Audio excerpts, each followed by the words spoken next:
Hey, what's going on, everybody? Sorry I've been away for a while. Um, really haven't done much on YouTube. Um, and I'm pretty sick right now. You can hear my voice. But this would be, I believe, part 25 to my carry permit process, which I really can't call it that anymore, because my portion of this journey has come to an end. A little catch up on it, if you want to call it that. Back in August 2019, basically we had to file an extension so I can have more time to raise funds, and that my lawyer at the time was also dealing with multiple cases, and he just really didn't have enough time with the briefing schedule that the Supreme Court wants. So we asked for a good extension, and Justice Alito only gave me 30 days. He didn't approve the maximum amount of time. So unfortunately, that was not enough time for us to raise more money.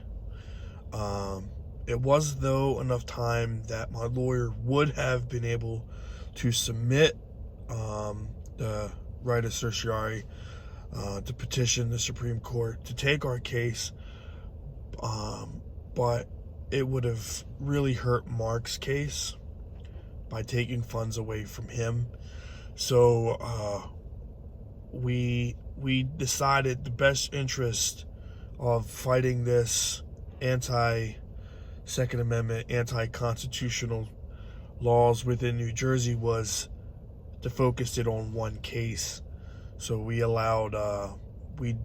put all our funds that we had at the moment, at that time, to let Mark go with it.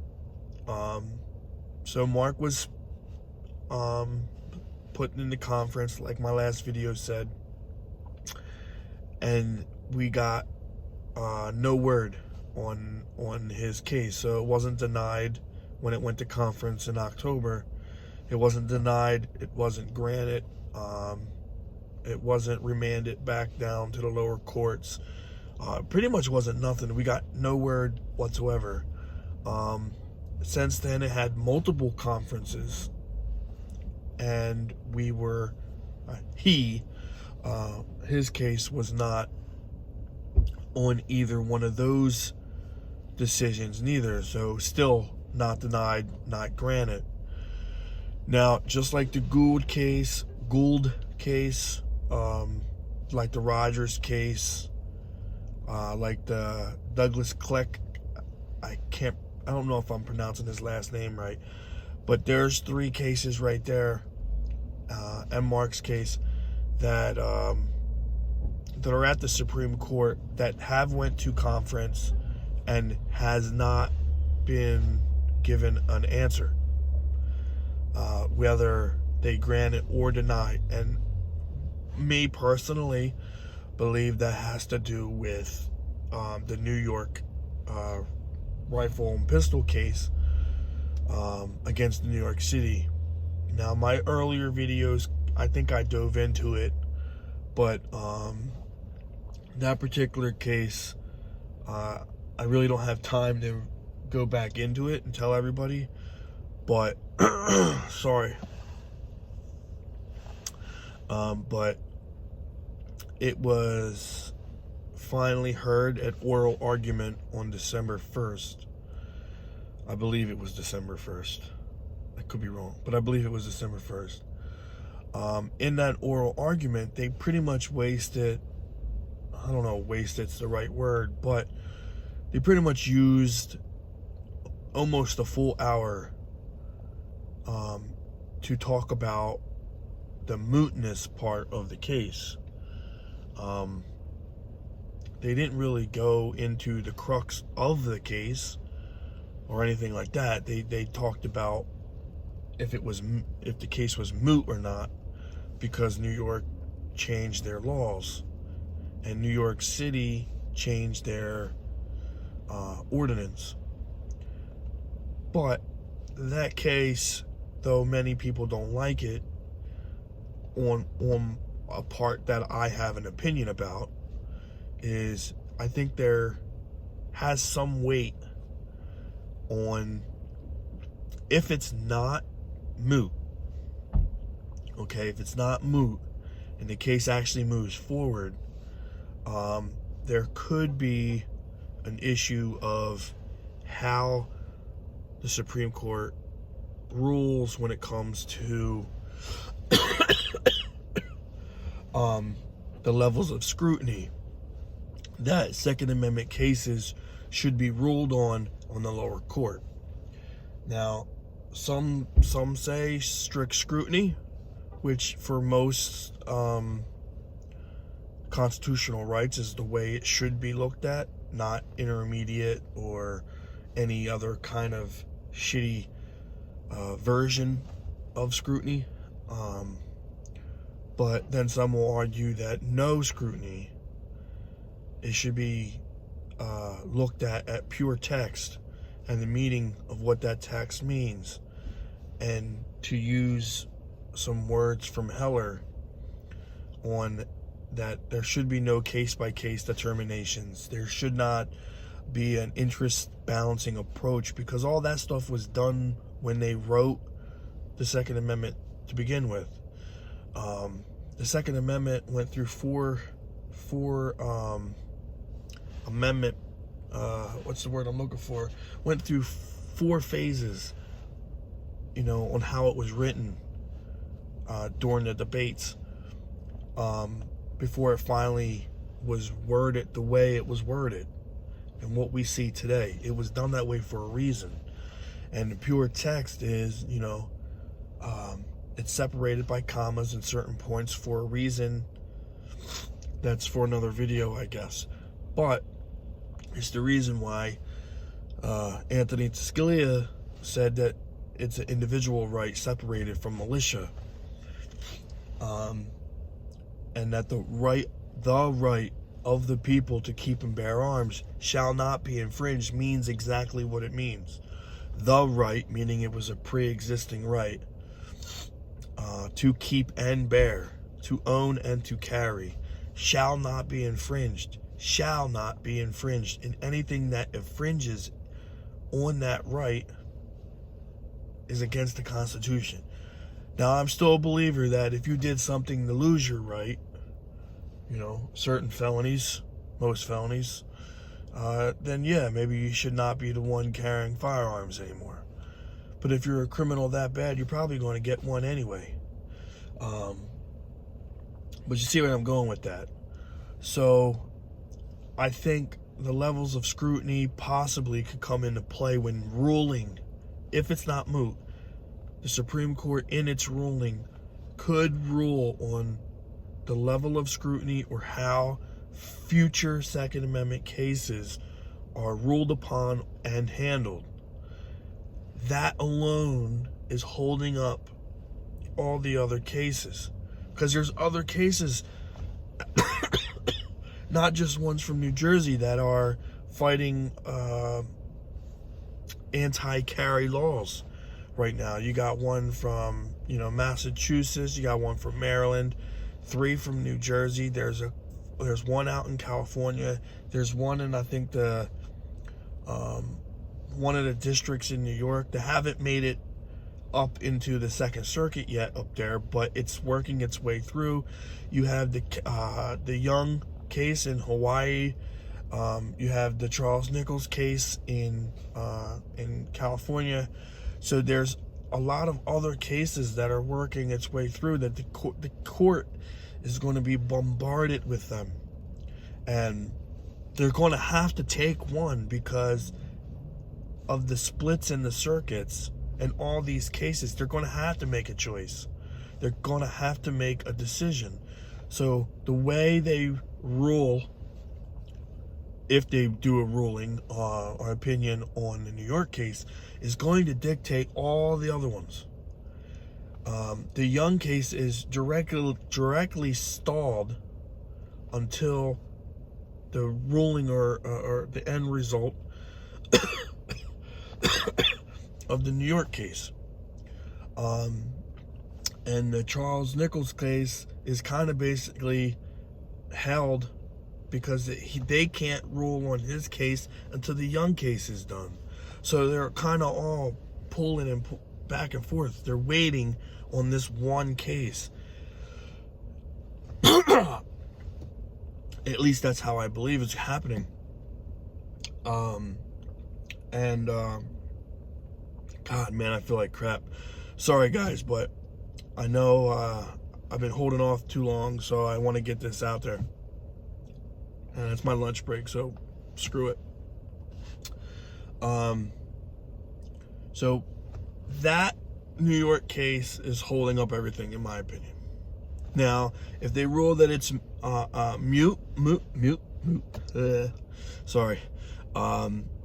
then you could have the court, all of a sudden you could see the court orders come out, and most of these cases you can see starting to be denied cert, right? But I think one or two may get through. I'm praying that it's Mark's case,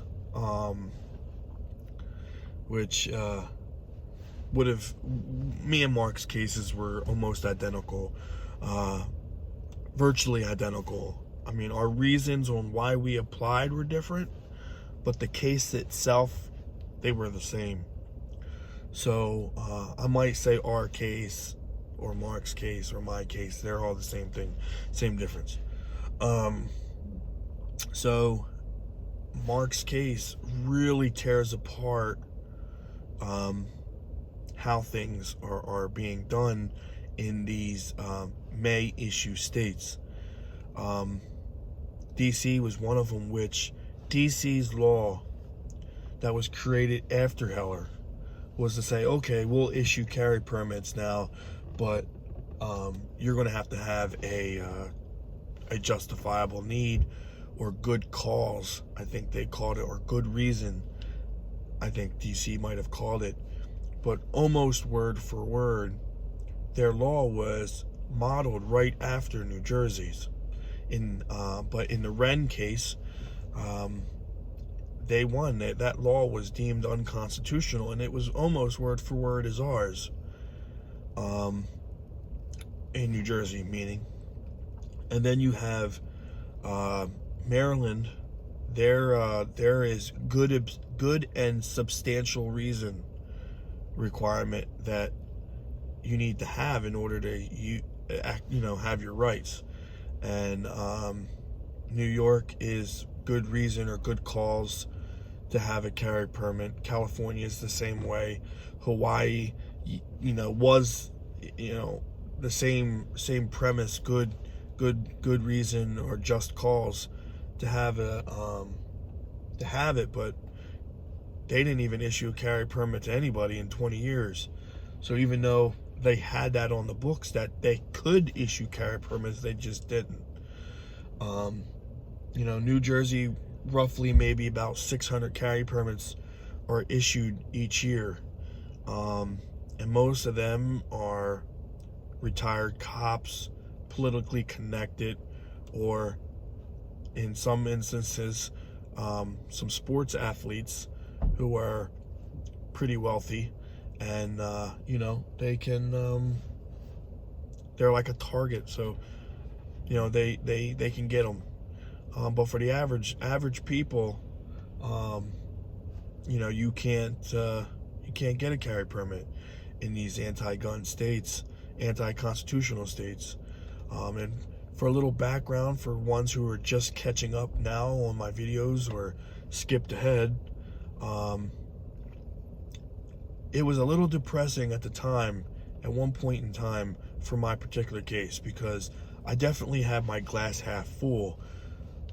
Because I guess the way I read the statute and the way I read New Jersey's Constitution, Article 1, Section 1, I believe I fit, in my case, actually met the requirement of justifiable need.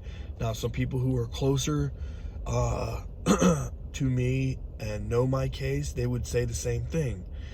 However, even though I did meet that, at least in part or most, the judge denied me. And he denied me, I think he wanted to give me my permit. But according to my transcript, he had he was obligated, or he was confined by the law, or restricted on what he could do. Therefore, he had to basically side with the chief of police, who denied me because of his quote unquote opinion of my situation. You know, the prosecutor understood that I had a threat.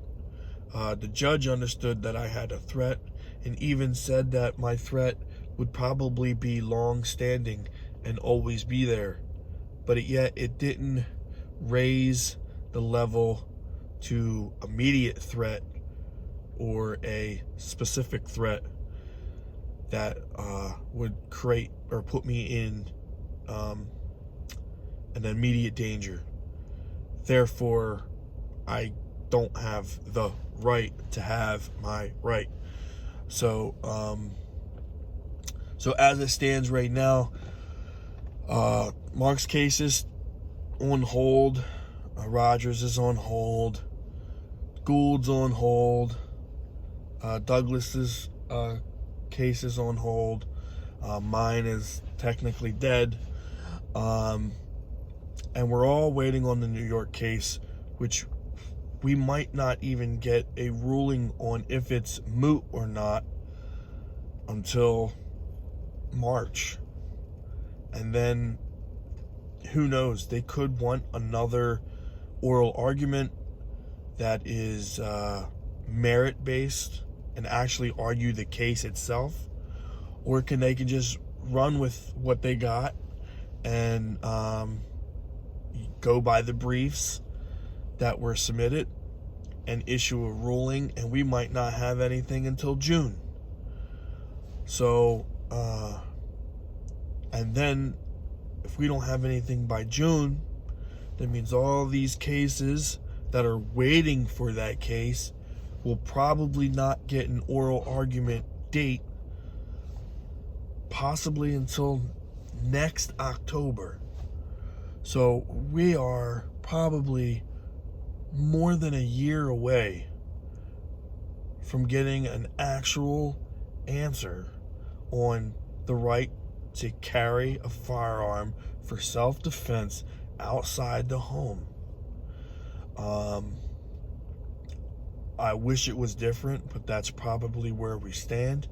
If anything changes, I will post. I will make a video. I will post something. But for now, let me just say to everybody, I thank you for all my my followers. I don't have a lot, but I do thank you for watching my videos and seeing how bad New Jersey really is when it comes to your actual constitutional rights. If you have questions, you can always ask me in the comment section. I'll try to get them. I try to answer them. But until next time, peace.